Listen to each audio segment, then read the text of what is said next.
அன்பு உறவுகளுக்கு இனிய வணக்கங்கள். இன்றைய பதிவில் கடகராசி அன்பர்களுக்கான மே மாத ராசி பலன்களை தான் பார்க்க போகிறோம்.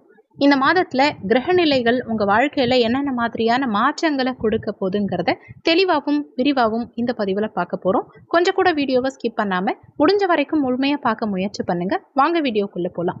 ஒரு சின்ன வேண்டுகோள். போன வாரம் 2026ஆம் ஆண்டு தமிழக முதலமைச்சராக யார் வருவாங்க, யார் ஆட்சி அமைப்பாங்கன்னு ஒரு வீடியோ பதிவிட்டிருந்தோம்.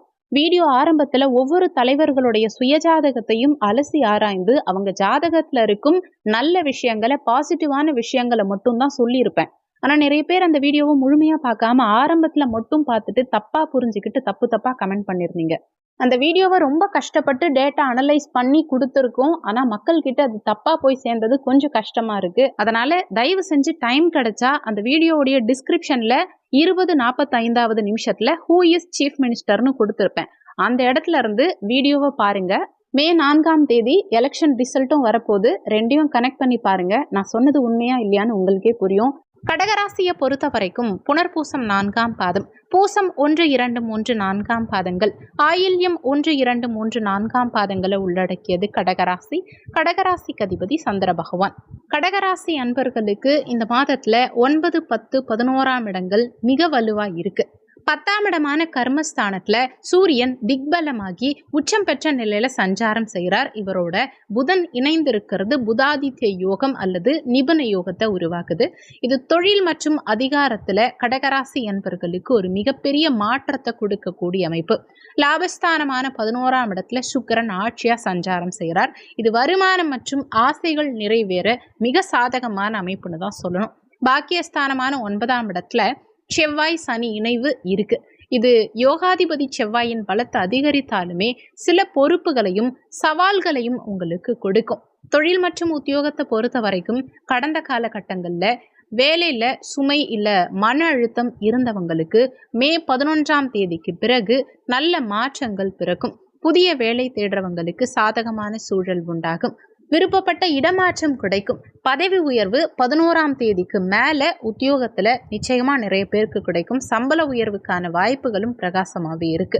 அரசியல், அரசாங்கம் மற்றும் அரசு ஒப்பந்தங்கள் மூலமா லாபங்கள் எதிர்பார்க்கக்கூடிய கடகராசி என்பர்களுக்கு இந்த மாதம் அபாரமான வெற்றி நிச்சயம் கிடைக்கும். உங்க ஆளுமை திறன் அதிகரித்து பலரை வழி நடத்தக்கூடிய வாய்ப்புகளும் இந்த காலகட்டத்தில் உங்களுக்கு கிடைக்கும். உங்க மதிப்பும் மரியாதையும் சமுதாயத்துல உயரும். நீங்க சொல்லும் சொல்லுக்கு மற்றவங்க மதிப்பளிப்பாங்க.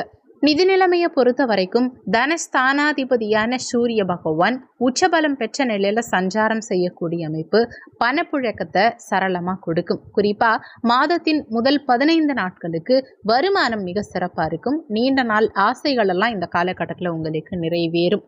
11ஆம் இடத்துல சுக்கிரன் ஆட்சியா இருக்கிறதுனால ஆடை ஆபரணங்கள், தங்கம் இதெல்லாம் வாங்கறதுக்கான யோகம் உண்டு. அதே மாதிரி சொத்து, வீடு, வண்டி வாகனங்கள் வாங்கணும், இப்படி நீண்ட காலமா திட்டமிட்டு இருந்தவங்களுக்கும் இந்த காலகட்டத்தில் அற்புதமான வெற்றி கிடைக்கும். உங்க முயற்சிகள் கைகூடி வரும். 4ஆம் அதிபதியான சுக்கிர பகவான் லாபஸ்தானத்துல ஆட்சி பலம் பெற்ற நிலையில சஞ்சாரம் செய்யக்கூடிய அமைப்பு அசையும் அசையா சொத்துக்கள் வாங்குற யோகத்தை சிறப்பா கொடுக்கும். மாணவ மாணவிகளுக்கு இந்த மாதம் ஒரு பொற்காலமா இருக்கும். சூரியன் புதன் இணைவால தெளிவான சிந்தனை பிறக்கும். எந்த படிப்பை தேர்ந்தெடுத்தா எதிர்காலம் சிறப்பா இருக்குங்கிற குழப்பம் இல்லாம தெளிவா இந்த காலகட்டத்தில் நீங்க முடிவெடுப்பீங்க. நீங்க விரும்பிய கல்லூரிகள்ல உங்களுக்கு சீட்டும் கிடைக்கும். வெளிநாடு அல்லது வெளி மாநிலம் சென்று படிக்க விரும்பும் மாணவர்களுக்கு இந்த மாதம் 100% சாதகமான முடிவுகள் கிடைக்கும். திருமண முயற்சிகளை பொறுத்த வரைக்கும் 7ஆம் இடத்துல எந்தவித பாதிப்பும் இல்லை. யோகாதிபதி செவ்வாய் பாக்கியஸ்தானத்துல சஞ்சாரம் செய்யும் காரணத்தினால தடைப்பட்ட சுபகாரியங்கள், திருமணங்கள் எல்லாம் இப்போ நிச்சயிக்கப்படும். சுபகாரியங்கள் கைகூடி வரும். மூத்த சகோதர சகோதரிகளின் ஆதரவும் ஆறுதலும் இந்த காலகட்டத்தில் உங்களுக்கு கிடைக்கும். பெண் தோழிகள் மூலம் மகிழ்ச்சியும் லாபமும் உண்டாகும்.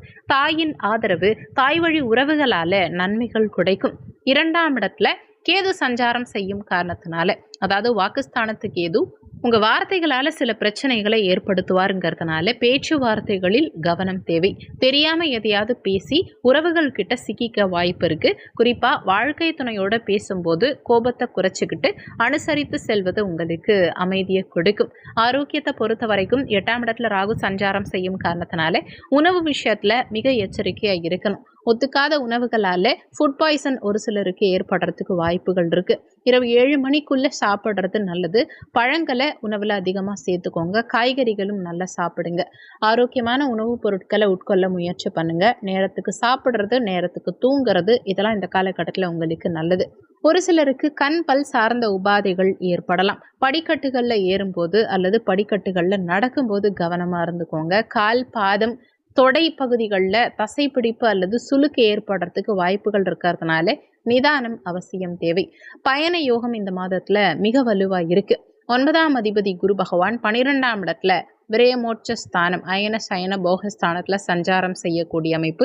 வெளிநாட்டு பயணம் செல்ல விரும்புகிறவங்களுக்கு சாதகமான சூழல் உண்டாகும். நீண்ட நாட்களா வெளியூர்ல இருக்கவங்க மே மாதத்துல சொந்த ஊருக்கு வந்து செல்லும் வாய்ப்புகள் அமையும். இந்த மாதம் சிறப்பா அமைய நீங்க செய்ய வேண்டிய பரிகாரம், தான தர்மங்கள்ல இந்த மாதத்துல உங்களுக்கு ஈடுபாடு கூடும். கோவில் திருப்பணிகள்ல ஆர்வம் காட்டுவீங்க. செவ்வாய்க்கிழமை தினங்கள்ல முருகப்பெருமான மனமுருகி வழிபாடு செய்யறது சிறப்பு. முடிஞ்சவங்க திருச்செந்தூர் சென்று முருகப்பெருமான் தரிசனம் செய்யறது உங்க வாழ்க்கையில பெரும் மாற்றத்தை கொடுக்கும். உங்களால முடிந்த தான தர்மங்களை செய்யறதும் ஆலய சேவைகள்ல ஈடுபடுறதும் ஆத்ம திருப்தியை கொடுக்கும். முக்கியமான விஷயம், வீடியோவில் சொல்லியிருக்கக்கூடிய பலன்கள் கோச்சார ரீதியிலான பலன்கள். கோச்சார பலன்கள் யாராக இருந்தாலும் வெறும் 20% தான் வேலை செய்யும். மற்றபடி உங்கள் சுயஜாதகப்படி தான் உங்கள் வாழ்க்கையில் என்னென்ன விஷயங்கள் எப்படி நடக்கணுங்கிறது முடிவாகும். உங்கள் சுயஜாதகத்தில் இப்போ என்ன தசாபுத்தி நடக்குது, தசாநாதனும் புத்திநாதனும் உங்கள் சுயஜாதகத்தில் எந்த நிலையில் சஞ்சாரம் செய்கிறாங்கங்கிறத பொறுத்து உங்கள் வாழ்க்கையில் நடக்கும் நிறைய விஷயங்கள் மாறுபடுங்கிறத மனசில் வச்சுக்கணும். ஜாதகம் பார்க்க நினைக்கிறவங்க ஜாதகம் பார்க்கன்னு கொடுத்திருக்க வாட்ஸ்அப் நம்பருக்கு வாட்ஸ்அப் பண்ணுங்க. நன்றி. மற்றும் ஒரு நல்ல பதிவோடு மீண்டும் உங்களை சந்திக்கிறோம்.